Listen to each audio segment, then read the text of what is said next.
Alrighty, welcome everybody. Let's see if we're going to get some more participants in here. All right. We've gone live on Facebook. There's a couple of participants coming in now. Attendees are coming in now. There's Jeanette Sandesh. Welcome, guys. Welcome. We'll give it a few more seconds for everybody to jump on. I know this is at the end of some people's working day. For our panelist, it is the start of his day, but we will introduce him in a moment, and we will kick off. We are quite excited about, once again, we say this all the time, we're excited about every webinar because it applies to us as much as to people out there. It's good information. It's information that can help you. I mean, the more information, the better. If you want to immigrate, I'd like to know as much as possible. I don't know about you guys, but for me, it's a vitally important thing to know how things work on the other side. What is the culture like and the business culture like? How do I do certain things? And if someone can help me shortcut a few things, why not? They've probably gone through and had paid the school fees for other people, and they're willing to share. Why not listen? And this is why we do these things. So we've got about 4 or 5 attendees on at the moment. I'm not sure how many people on Facebook, but we'll give it another few seconds and then we will start. I know our panelist is on his way somewhere, so we won't keep him too long. But I think, Trevor, if the people are not on, they can just watch the clip later on then. So maybe we should kick it off. Absolutely, absolutely. So, guys, the 23rd of July, Thursday afternoon here in sunny yet a bit cold South Africa. And we, as Lenny said, we're very excited to have Tyler with us today, and we'll do a formal introduction shortly. Just to introduce myself, Trevor Thomas, my business partner, Lenny de Villiers, and we are the Induka Group. And what we do is we help people who are wanting to get to America through a wonderful program that we call Live Your Dream. And if it is your dream that you would like to get to America and live this American dream that we've always known about and heard this cliche about, if you want to make that a reality for you and your family, please do get a hold of either Lenny, myself, or anybody in the Induka team. We're very blessed as we've been expanding into the UK market and touching some of the levels in the American market. We are expanding our team as we go, and we're humbled by the people that are part of us and the people that are joining us and the input that we get. So it's a great space, guys. It's a lovely place to meet here every Thursday as well and talk about a couple of factors, as Lenny mentioned. But Lenny, maybe do you want to talk a little bit about the Green Room just shortly, that people understand what we do with the Green Room? Yeah, exactly. For people that are new, the Green Room is a space where, like I said, in part of the welcoming, is that we choose different topics around immigration. So some of the topics would be directly impacting our immigrants that are going to America, that are people that are on our Live Your Dream program. For those of you that don't know about that program, please have a look at it. We've got a lot of info on Facebook. And for other topics, for people that want to immigrate to any other country, a lot of our information that we do give and topics that we do cover is relevant to you. So it could help you with pet immigration. It can help you with, well, not necessarily schools, because the schools we've covered as American, but relocation. We've covered relocation costs, because those costs are pretty standard. And the people that we've gotten onto the site, onto the webinars with us, are specialized in their field. Who else do you want to ask about, these things, that the people that are specializing in each one of these topics? So we got these people on for a reason. We've done our research on them. We can vouch for them as well. So you don't necessarily have to use them, but it's good to listen. Like I said, it's a great safe space where you want to go and sit back, grab a cup of coffee, sit with us for half an hour, and get some more information about something that you maybe didn't know about. So if we can help you in a little bit, and then once again, if you can think of someone that this could benefit, please share these links with them. Let's share the love. Let's get people informed about things to do. Financial immigration, we covered that as well. And we want people to immigrate successfully. This is why we started the Green Room as well.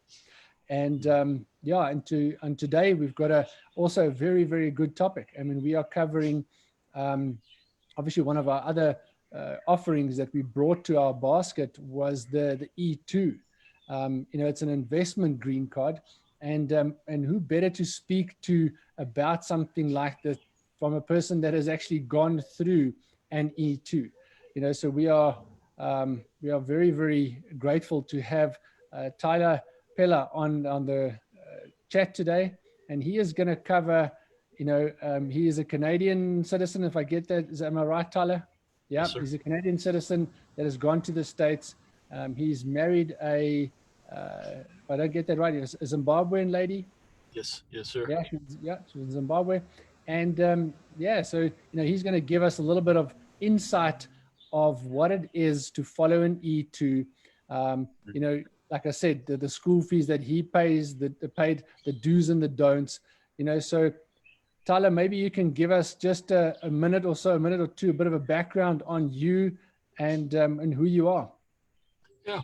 Well, like you said, grew up in Canada and started my my sales career in Canada, in Toronto, and through contacts over a few years. Fortunately, it didn't take very long, but met somebody that through our network that was willing to hire me.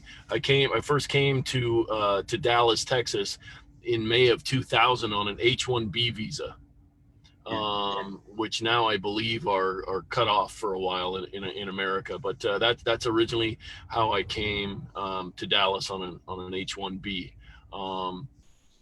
The whole goal, my goal has always been to immigrate here and to become a permanent resident, U.S. citizen, all that kind of stuff. So on the H-1B, there is a path, what they call a path to citizenship. It wasn't working out for me. We applied for permanent residency, the green card, several times, appealed cases several times.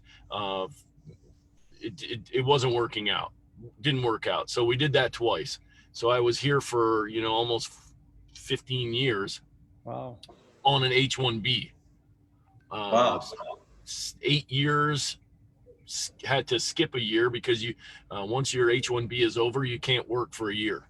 So spent a lot of time in Africa and then reapplied for an H-1B a year later, came back. H-1B again. In that process, applied for the green card, didn't work again, met with other lawyers, and they basically said, it's not going to work out for you. You got to find some other way to do it. With all your experience, you're in the industry you're in, your knowledge, the time spent in Texas, why don't you move to an E2 visa and start your own company? Right. And I'd always kind of tinkered with it, in my head. And, so fortunately I spoke to some people that I knew, for years. One of them, including my employer, explained to them, they knew the situation. Obviously they have to sponsor you on the H-1B. So, so they said, you start your own company and we'll help support you. So they have been my biggest customer for, up until today. They're still my largest customer. Fantastic. So let's say, if you don't mind, I want to go back just a couple of steps. I know you've been in America now for so many years, and obviously H1, as you say, first. Very interesting that you say that, because like you say, the H-1B visa was never really the visa that people would utilize for the pathway to the green card. But question, America, why America? I mean, you're Canadian by citizenship. What is it, for you, what is special about America? For me, living so close to America, obviously growing up, our TV stations were American. You can, but there's a buzz, there's a hum, there's a there's something about America that is just, it was, for me, it was attractive.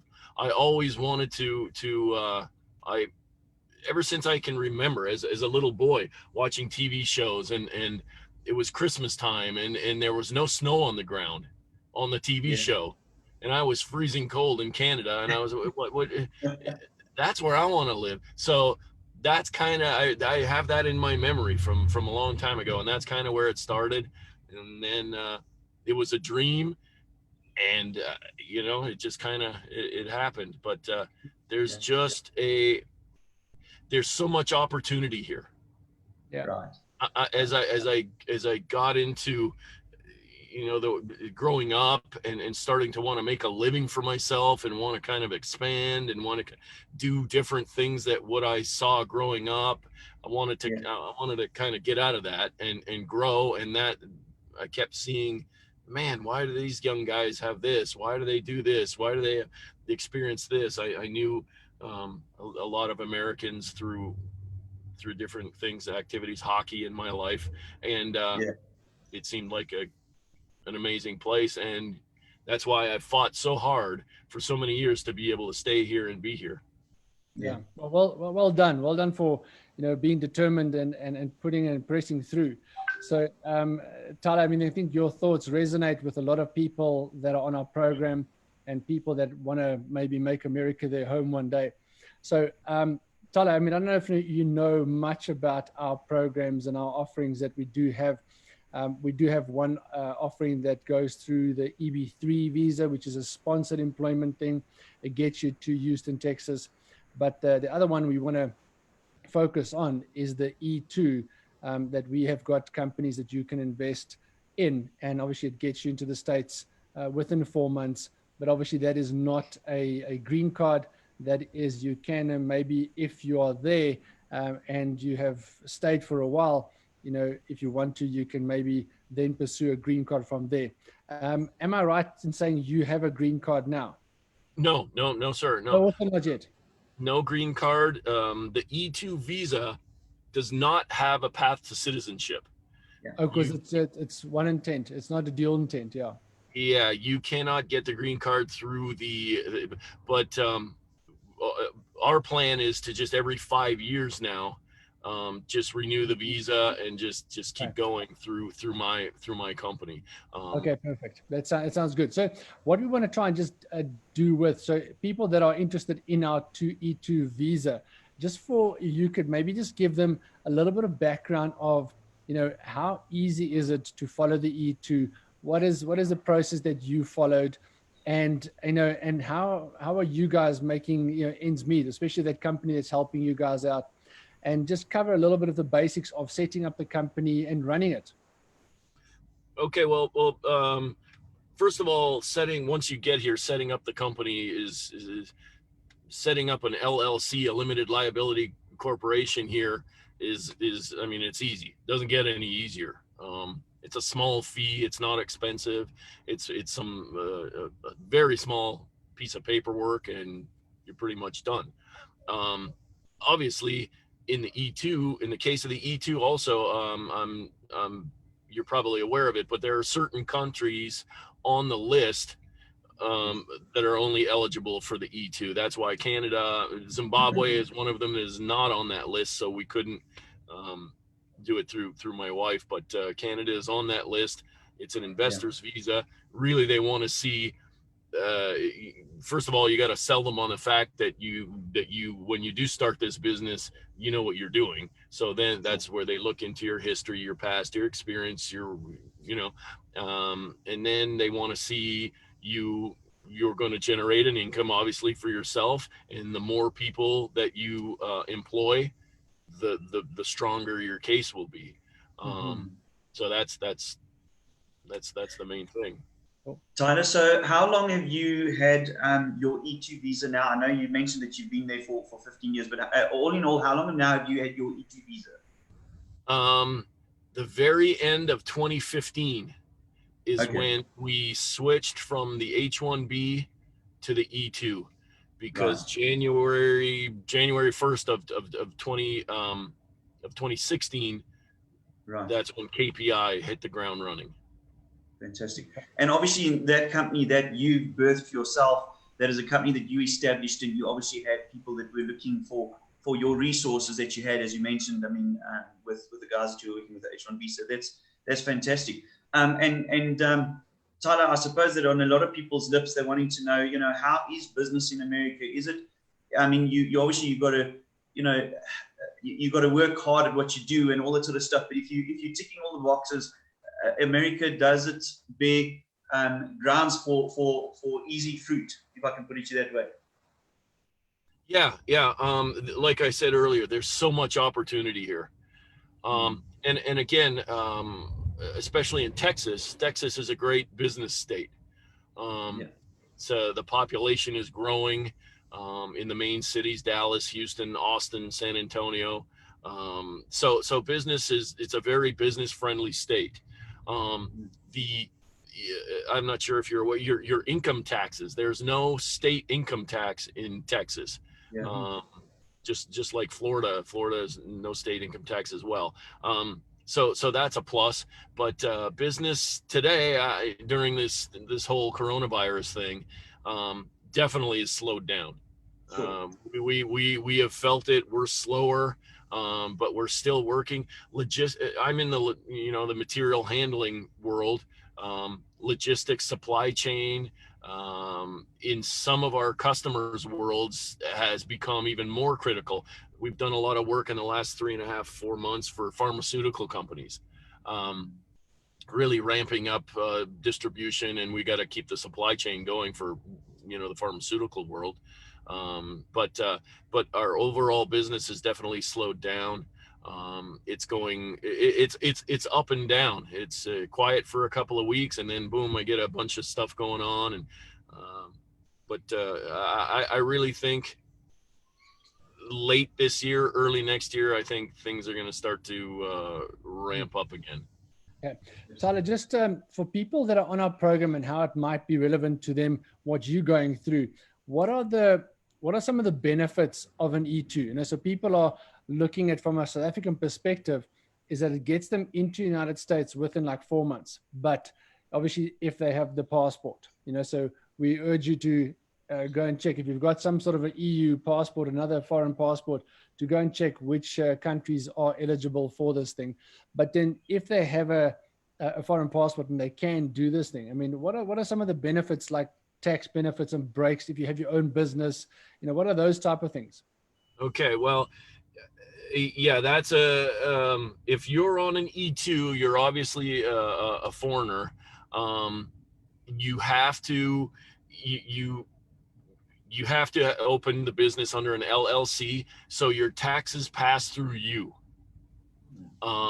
So it's almost like you're paying income taxes, as if you were working. If you were a U.S. citizen, on the other hand, I know it doesn't apply, but you could do a S Corp or a C Corp and pass taxes through and have a few more tax benefits. But yeah, that's one of the things. I'm not sure the advantages are that big for me at this stage, filing through a C Corp or S Corp right now. I'm not sure how much money I would save, because I also invest in real estate, and the real estate, the advantages as far as taxes go in America for real estate wipe out anything that I could ever get from a C Corp or an S Corp anyway. So I can't really speak to much detail on that subject. Tyler, so tell me, you've obviously got a lovely Zimbabwean wife. Have you got kids? Yes. All born here. Yes. So talk to us a little bit about that. Under an E2 banner, did your wife have to also get permits to work? I mean, or does she work for you, for example? If she wants to work for a company, not your company, would she have to get working permits? And talk to us about your kids in terms of schooling, please. Okay, my wife's ability to work while I'm on the E2 visa, there is, and I forget, I apologize, but I forget, there's an application and an approval that the spouse gets while on and she's got that to work. But obviously she works, she runs our real estate business. So she is working, but in someone else's case, yes, you can get approval to go out and have a job and go work for somebody else. Definitely. Yeah. And I'm sorry, but I forget what that, I don't know if you call it an addendum or an addition to, but she's got that paperwork. Yes. And the kids, Tyler, can they go to school, like, for example, if you had a green card? Yes, they're U.S. citizens, so they're really not doesn't really affect their lives at all. They're at school, public schooling here. So. Perfect. So I think that if you don't mind, it's always good that it comes from you know, when we're discussing things like this with you, for example, Tyler as a panelist. But for those of you that are listening, with anyone that is on an E2, your kids do have the privilege of going to school just like any of the other kids. So you can enjoy those privileges as well. I think it's important to note specifically, you know, when we as families are traveling, we are always first and foremost looking about, you know, living and having a good life in America in terms of making sure that we can sustain everything that we'd like. But obviously second and probably even bigger than that in the mind is, do our kids and can they transition easy into schools and get education, et cetera, et cetera. So I think that's quite important. Tyler, so just from my side, I mean, I think you've answered quite a lot of our questions and covered most of the stuff we were wondering about. Is that, you know, what can you, so obviously looking back at your process and how you've tried to obviously pursue to get a green card, you know, it's almost, you know, highlighting our program quite nicely, because our program, you know, gets you, our first program, the EB3 sponsored green card, gets you into the States within a 12 to 18 month process with a green card.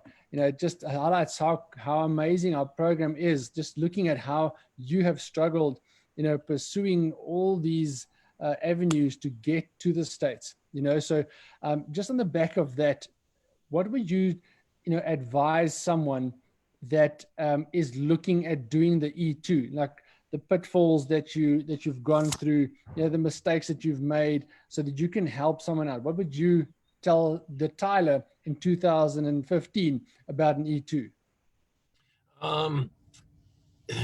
It's excuse me, it's been really quite a smooth transition. Fortunately for me, because of my experience here. Okay. I gotta be honest with you. It was very smooth. I am grateful that I started my own company though. Okay. I can tell you that. If you look back on the H1B, would you have maybe started on the E2 and then? Yeah, if I could have, definitely. Yeah. Okay. The H1B was. It was a struggle, and everybody thinks because, oh, you're from Canada or you're just next door. It's no, you're a foreigner. Doesn't matter where you're, you know, how close you were, you're a foreigner, and it was a struggle. Yeah. It cost thousands of dollars, lawyers' fees, jumping through all these little technical loopholes. It was a mess. I mean, I'm grateful it got me here. But yeah, the E2 is yeah, it's been great. Awesome. Very good. Especially if you're running a business in your country, or you have a lot of and you want to come here on an E2 visa, especially you know, especially the hot spots, Texas being one of them. There's so much opportunity if you want to just get out there and meet people and grind it out a little bit. You'll get your business started. Excellent. Tyler, thank you so much. You know, it's always important to have these discussions with people and just to get a little bit about what their journey was like and how they got to where they are today. And it's encouraging we can speak to you and know that there's these opportunities lying ahead of us. You know, from my side, Tyler, I want to thank you for your time. It's been great to have you. I know that you're on your way through to a site, so thank you very much for your time this afternoon. Lenny, I don't know if you've still got anything that you want to ask Tyler or add to it. So I just saw one question come through, Tyler. Sorry. So we've got panelists and we've got attendees on the program on Facebook and stuff. So I don't know if you mind facing one of these questions and if you're able to answer them. The question is financially, realistically, how one must prepare to transition and start up your own business. And it takes time, obviously, for a business to get off the ground. And when did you start to become profitable in this business? Okay, good question. The first thing I think it was asking how much you need to start your business. There are E2s out there that have been started. I've heard of people like starting a salon for hair cutting and all that kind of stuff, as low as like $2,000 or $3,000. Oh, wow. In my case, it was a little different. I had a lot more invested in that because just because I was fortunate enough to already be here and I had money and savings that I wanted to turn over so that when the gate opened, we could hit the ground running right away. And we were, because of my experience and the people that I know being here, I'm a little bit of a unique situation from someone completely coming in new. We kind of hit the ground running and it was profitable from really month one. So, Awesome. so I'm not the greatest example for somebody who's looking to start from the bottom and just no, listen, let me give you an idea about our E2. Our E2 structure, obviously the investment is $200,000, but they do everything for you. They've got the companies lined up. They do the business plan for you. They do the LLC for you. They do everything for you. So you're investing into pretty much like a company that is already going and is already profitable. So it is it's almost like you that we invest in type of scenario. Yep. Okay. Yeah. So there's in our program there's 3 different options. One of them is also, as you mentioned just now, I think that the property business is good if you know what you're doing. Any business is good if you know what you're doing, let's be honest. But there's a couple of different avenues. There's one that does the house flipping per se. There's another one that does the shop fitting and doing of cupboards, etc. So yeah, there's lots of options. So we're going to encourage the people listening as well, once again, and the people in the panelists here, on the attendees list. Anybody who would like some further information, please do get hold of either Lenny or myself. We'll definitely help you with that. Yeah, cool. Tyler, thank you very much for your time. And I see you're on your way somewhere. And we wish you safe journeys. And thank you for taking the time to chat to us. Yeah, you're welcome, guys. Best of luck to all your students. Thanks very much, Tyler. Thanks for your time today. We really appreciate it. All the best in the business. Tyler. Yeah, take care, guys. Thank you again. Take care. Cool. Cheers, everybody. We'll see you, Lord willing, next week, Thursday. Yeah. Bye-bye. Good. Ciao. Bye, guys.